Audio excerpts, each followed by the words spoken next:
जय श्री कृष्णा भक्तों, आज हम इस वीडियो के माध्यम से श्रीमद् भागवत कथा का दूसरा भाग सुनाने जा रहे हैं। जय श्री कृष्ण। श्री कृष्ण गोविंद हरे मुरारी, हे नाथ नारायण वासुदेवा। श्री कृष्ण गोविंद हरे मुरारी, हे नाथ नारायण वासुदेवा। हे नाथ नारायण वासुदेवा, हे नाथ नारायण वासुदेवा। श्री कृष्ण गोविंद हरे मुरारी, हे नाथ नारायण वासुदेवा। बोले श्री कृष्णचंद्र भगवान की जय। भक्त्या तुष्यति केवलम परमया भक्ति प्रियो माधवम। माधव को केवल भक्ति प्रिय है। भक्तों, ना ही तो माधव आचरण से रीझते हैं, ना ही विद्या या वेद शास्त्र के पढ़ने से प्रसन्न होते हैं, ना ही किसी जाति विशेष से प्रसन्न होते हैं, ना ही ताकतवर से प्रसन्न होते हैं, ना ही सुंदरता पर रीझते हैं और ना ही धनवान पर रीझते हैं। मेरे माधव सिर्फ रीझते हैं तो केवल भाव से की गई भक्ति पर रीझते हैं। इस संसार में काल रूपी सर्प से बचने का एकमात्र उपाय श्रीमद् भागवत को ही निमित्त मानना चाहिए। इस पुराण के अलावा मन को शुद्ध संयमित करने का और कोई साधन नहीं है। जब जीव के जन्म जन्मांतरों के पुण्य उदय होते हैं, तभी जीव को श्रीमद् भागवत पुराण के अमोघ कल्याणकारी साधनों की प्राप्ति होती है। इस श्रीमद् भागवत के अनुपम महत्व के विषय में व्यासासन को अलंकृत करते हुए श्री सुखदेव जी महाराज राज ऋषि परीक्षित जी को सुना रहे थे। उसी समय देवता लोग सुधा कुंभम गृहीत्वा वै देवास्तत्र समागमन, अमृतपूर्ण कलश को लेकर उपस्थित हो गए। सुखदेव जी का अभिवादन किया। सुखदेव जी कहने लगे कि हे इंद्रदेव, कहो कैसे आना हुआ। देवता लोग कहने लगे, हे प्रभु, आप इस कथा रूपी अमृत को हमें दे दीजिए और उसके बदले में इस अमृत को कलश को ले लीजिए। सुखदेव जी मन में विचार करने लग गए कि देवता लोग इतने परमार्थी कब से हो गए, वो भी इंद्र। उनकी प्रार्थना सुनकर के सुखदेव जी मन ही मन विचार करने लगे, क्वै सुधा क्वै कथा लोके क्वै कांच क्वै मणिर्महान। मन ही मन विचार करने लग गए कि इंद्रदेव अगर आए हैं और ये बात बोल रहे हैं तो इसका मतलब कहाँ तो ये कथा और कहाँ ये कांच, कहाँ हीरा और कहाँ कांच। सुखदेव जी मन ही मन विचार करते हैं, कहाँ ये अलौकिक कथा और कहाँ ये कांच का टुकड़ा। ऐसा सोचकर उन्होंने देवों को अमृत के बदले कथामृत नहीं दिया, मना कर दिया सुखदेव जी ने। श्रीमद् भागवत के श्रवण से जब ब्रह्मा जी ने राजा परीक्षित का मोक्ष देखा, उनको बड़ा आश्चर्य हुआ। तब उन्होंने तराजू के एक पलड़े में श्रीमद् भागवत पुराण को रखा और दूसरे पलड़े में भक्ति के सारे साधनों को रखा। जब दोनों को तोला तो श्रीमद् भागवत की तुलना में सारे ही साधन हल्के और छोटे पड़ गए। जग के सब लाभ पराजित हैं संगति वाले लाभों से, स्वर्ग आदि तुच्छ हैं तुलने पर सत्संगति सुख के बांटों से। तब तो सारे ऋषियों ने आश्चर्यचकित होकर के श्रीमद् भागवत को ही भगवत रूप स्वीकार किया। यह शास्त्र पठन श्रवण करने से शीघ्र ही मोक्ष फल देने वाला होता है। इस कथा को प्राचीन समय में सनकादिक ऋषियों ने ब्रह्म ऋषि नारद जी को सप्ताह श्रवण द्वारा ही मुक्त होने का मार्ग बताया था।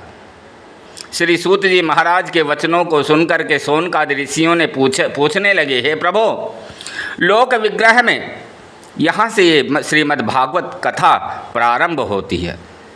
ऋषियों ने पूछा कि लोक विग्रह में प्रवृत्त चंचलता युक्त नारद जी को सप्ताह विधि के श्रवण में श्रद्धा कैसे उत्पन्न हुई और सनकादिक ऋषियों के साथ उनका संयोग किस स्थान पर हुआ।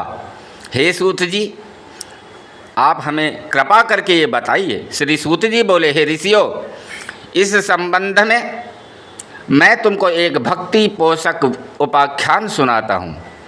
जिससे आप लोगों को कथा और सत्संग के श्रवण से होने वाले लाभ के महत्व का ज्ञान हो जाएगा। श्री सूत जी कहने लगे, एक बार चारों सनकादिक महर्षि भगवान के दर्शन करने तथा सत्संग के लिए बद्रिकाश्रम आ गए। वहाँ पर उन्होंने देवऋषि नारद जी को खिन्न और व्याकुल देखा। उन्होंने नारद जी से पूछा, हे नारद जी, आप उदास चित्त कहाँ से आ रहे हैं? देवऋषि नारद जी बोले, हे ऋषियों, मैं पृथ्वी को श्रेष्ठ समझ करके वहाँ गया था।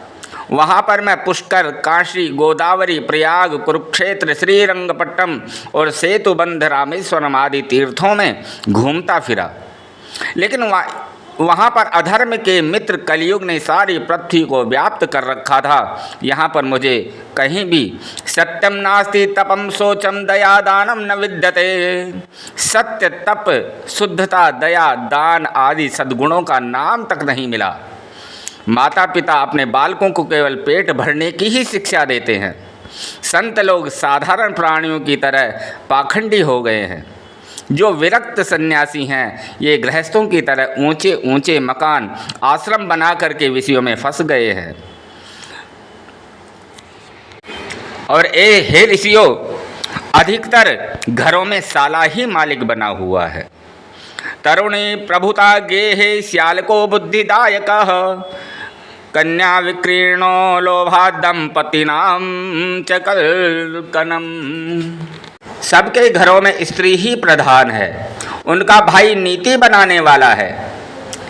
लोभ के वशीभूत होकर के मनुष्य अपनी कन्याओं को भी बेच रहे हैं और स्त्री पुरुषों में भारी कलह का वातावरण है। ब्राह्मण लोग वेदों को बेचने में लगे हैं। स्त्रियां अपने सतीत्व खोकर अपनी जीविका चला रही हैं। इस प्रकार मैं पृथ्वी पर घूमता कली के प्रभाव को देखता हुआ यमुना जी के किनारे, जहाँ भगवान श्री कृष्ण ने लीलाएं की थी, वृंदावन में पहुँचा। वहाँ पर मैंने एक तरुण अवस्था वाली स्त्री को उदास चित्त और चिंता से व्याकुल देखा। उस स्त्री के पास ही दो वृद्ध पुरुष पड़े थे। उनकी थोड़ी थोड़ी सांसें चल रही थी। वह स्त्री उनके पास बैठी रो रही थी। उनके पास सैकड़ों स्त्रियां बैठी थी और पंखा झलती हुई उसको समझा रही थी। जब मैं उनके पास पहुंचा तो वह स्त्री मुझे देख के विह्वल वाणी में कहने लगी, हे महात्मन, भो भो साधु क्षणम तिष्ठा मच्चिंतामपि नाशय, दर्शनम तब लोकस्य सर्वथा गहरम परम। थोड़ी देर ठहर कर मेरी चिंता दूर कीजिए, क्योंकि संतों का दर्शन संसार के तापों को मिटाने वाला है। जब मनुष्य के बहुत से पूर्व जन्मों के शुभ कर्मों का फल उदय होता है, तभी आप जैसे परोपकारी और संसारी जीवों का कल्याण करने वाले संतों के दर्शन होते हैं महाराज। संत बिटप सरिता गिरिधरनी, परहित हेतु सबनि कहीं की करनी। बड़े भाग जब जानिए जब मिलने आवे संत, संतन को मिली वो करे सब कष्टन को अंत। उस युवती की कातर वाणी सुनकर मैंने उससे पूछा, हे देवी, आप कौन हैं? ये दोनों वृद्ध और ये जो स्त्रियां तुम्हारे पास बैठी हैं कौन हैं, तथा आप मुझे अपने दुख का कारण बताओ। अहम भक्ति रीति ख्याता इमो में तनयो मतो, ज्ञान वैराग्य नामानो काल योगे न जर्जरो। युवती बोली, है मुने, मैं भक्ति हूँ और ये पुरुष मेरे ज्ञान और वैराग्य नाम के पुत्र हैं। संसार में 3 तृष्णाएं होती हैं भक्तों, 1 पुत्रेष्णा, 2 वितेष्णा, 3 लोकेष्णा। आगे की कथा अगले भाग में। कमेंट बॉक्स में जय श्री कृष्णा जरूर लिखें। जय श्री कृष्णा। श्री कृष्ण गोविंद हरे मुरारी, हे नाथ नारायण वासुदेवा।